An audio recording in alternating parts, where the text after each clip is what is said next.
Hey travelers, welcome back to Laura's Travel Talk. Today in our ongoing series of the 50 US States One a Week, we're doing something a little bit different.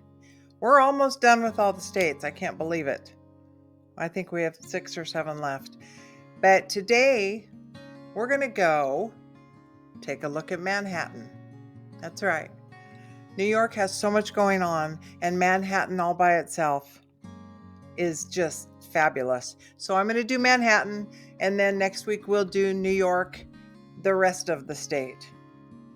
So I hope that you sit back and enjoy, and if you have never been to Manhattan before, you are in for a surprise because there is so much to see and do. I love Manhattan.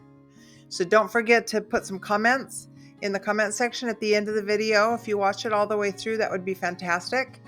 And I'd love to hear your opinion of places to go and see in Manhattan that I don't cover. So let's get started. So we're going to start off this journey with World Observatory. Well, that's getting views from the tallest building in the Western Hemisphere. Why is it great? Well, it's located all the way at the top of One World Trade Center. This observation deck offers 360-degree views of the city and beyond. It is just fabulous. Look at this. You are up there. Travel tip is visit on a clear day for, the best views, and you can use they have a Explorer interactive guided tour that you can put on your iPad or iPhone. So that kind of gives you a bunch of information. You can see what it is you're looking at. But this part right here, that's my favorite, that cantilever deck that comes off the side of the building there, and you can go out. And there's some glass floor. It's becoming pretty common for places. They've got it in what used to be the Sears Tower in Chicago, and they've got it in the Grand Canyon, Arizona. I'm not really afraid of heights per se, but there's something about that that's a little bit unsettling. Enjoy. Our next stop in Manhattan is called the Highline.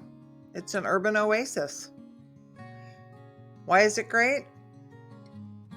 Well, it's an elevated park built on a former railway line that offers stunning views and public art and unique gardens. I mean, look at this. What a great idea to use that old railway line. And it's a favorite for locals and tourists. If you visit in spring or fall, you get more comfortable weather and beautiful landscaping. But look at this place. I mean, go grab a pretzel off of a truck and go sit and enjoy this. It's fabulous. Well, our next stop is my favorite, and it's Broadway. It's the theater capital of the world, and it's known for its world-class musicals, plays, and all the theater that anybody could want, on Broadway, off Broadway. It's a must visit for theater lovers. And it's hard to capture all the greatness, but these are some pretty cool pictures of what it looks like on Broadway, looking up and down the street. I mean, theater after theater after theater. And you can see anything and everything that you want to see. I mean, who doesn't love that? I'm kind of a geek about the theater. And then my travel tip would be to visit TKTS for discounted same-day tickets or book in advance for the hottest new shows.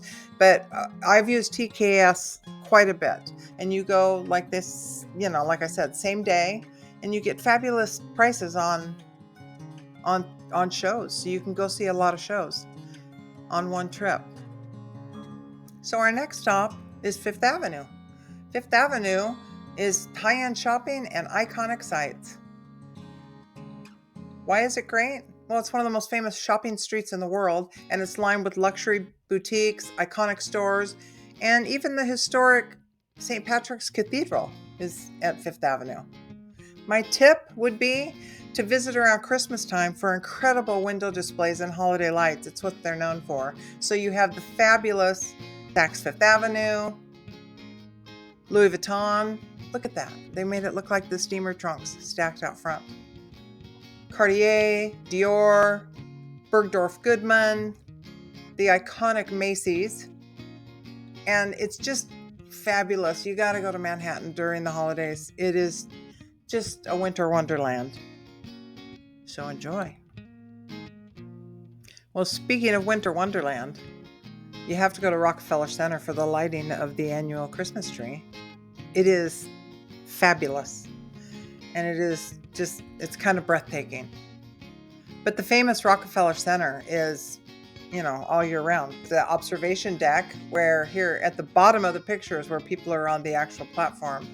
That new little piece there that you can climb up. I have not been on that part. But you can see this deck and you can get a great view of the city from all different angles. And around the holidays, they always have the skating rink down there, and down at those windows is restaurants where you can just sit and eat and watch people skating. It's also home to NBC Studios and the famous Rainbow Room. You got to get out to Rockefeller Center because it's pretty iconic, and you can go see The Tonight Show. Well, I think we're at a good halfway point, so we can talk about some of the fantastic food that you get in New York City. I mean, let's start with famous Ray's Pizza. Hello?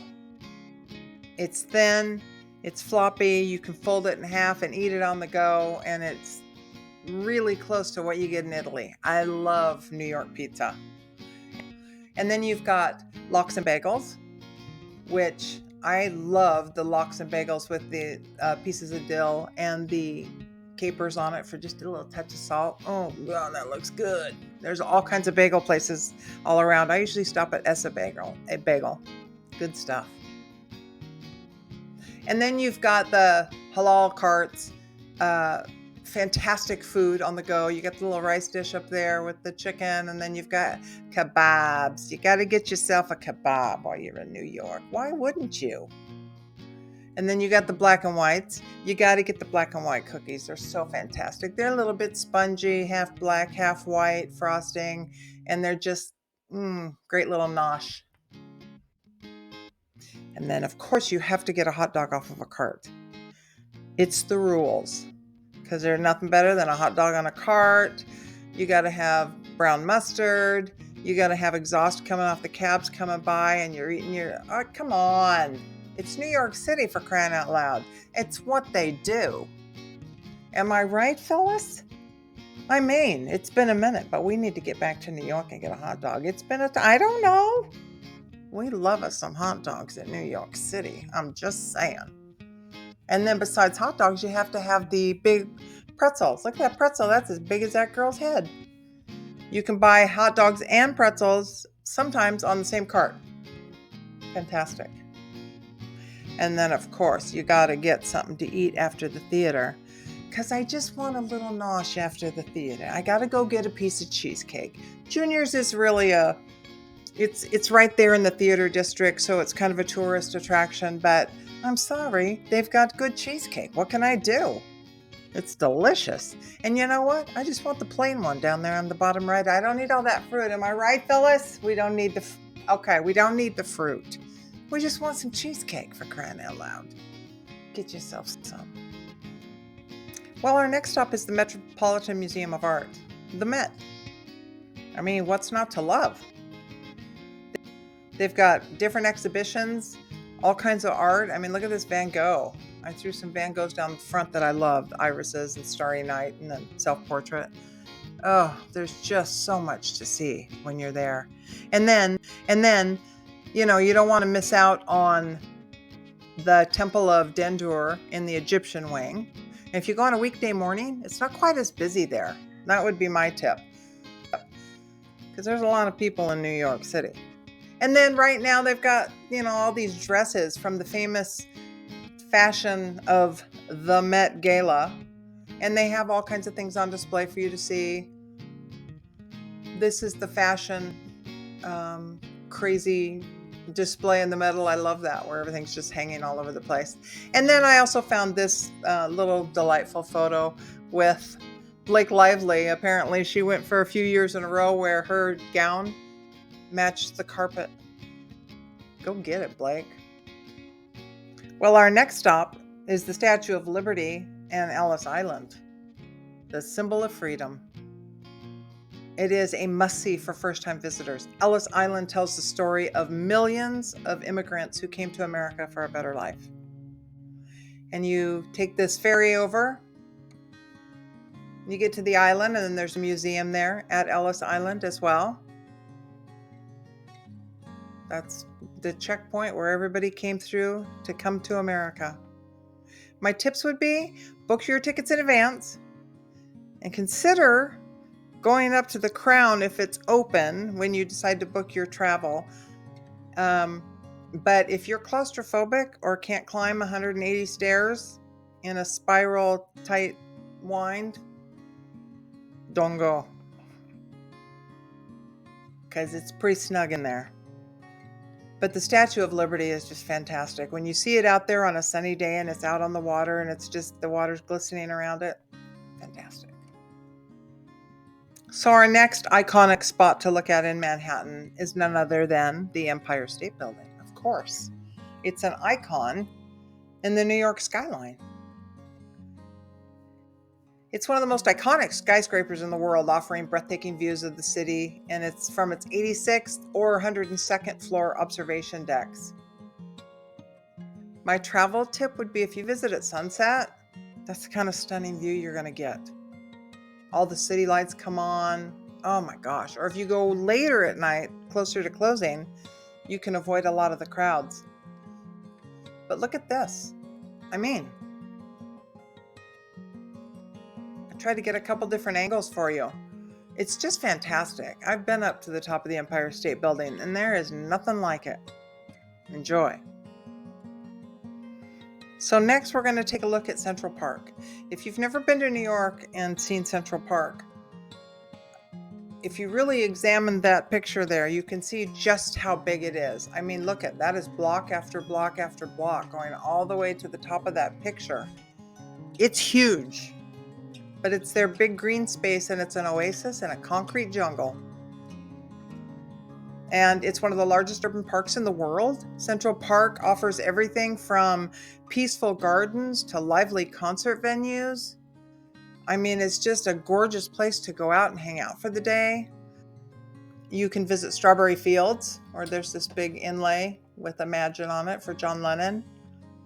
You can go to the Bethesda Terrace, where this giant fountain is, which you've seen in many movies. Or the Bow Bridge for iconic views. Look at this in the fall. That's just breathtaking as far as I'm concerned. You can rent a bike, or you can take a horse-drawn carriage as well for a more scenic tour. And if you visit in spring, you get to see cherry blossoms. And if you go in fall, you get that vibrant fall foliage. What's wrong with that? Well, we cannot leave New York without looking at Times Square, the crossroads of the world. Why is it great? Well, it's known for all its neon lights and giant billboards and bustling crowds. It's the ultimate New York City experience, especially at night when all the lights are at their brightest. My travel tip? Well, visit late at night or early in the morning to avoid the heaviest crowds, but you do want to go at nighttime so you can see everything lit up and all the billboards. And for a really cool experience, go on New Year's Eve and watch that ball drop. Little more crowd than I want, but it looks kind of cool. And then while we're at it, in my opinion, Madison Square Garden is iconic just as much. So we're adding it in and giving it another nod, because it is home to some legendary sports teams as well. The New York Knicks in the NBA. The New York Knicks were established in 1946. They've been in the NBA Finals 8 times with 2 wins, 1970 and 1973. And then we have the New York Rangers in the NHL. I have been there to see a New York Rangers game in Madison Square Garden. It's really cool. But the Rangers were established in 1926, and they have had 11 appearances in the Stanley Cup Finals, with 4 wins that you see down there at the bottom: 1928, 1933, 1940, and most recently, 1994. So I want to thank you for watching, because Like I always say, I love making these videos. I really need some watch time hours, so I'm hoping you can watch it till the end. And please feel free to leave some comments in the comment section. Those are helpful too. Thumbs up, subscribe, and I will leave a link for every place that I covered in the description. So I hope you enjoyed New York and get a chance to get out there. And until next week, go get yourself a pretzel or some cheesecake. Right, Phyllis? Go eat.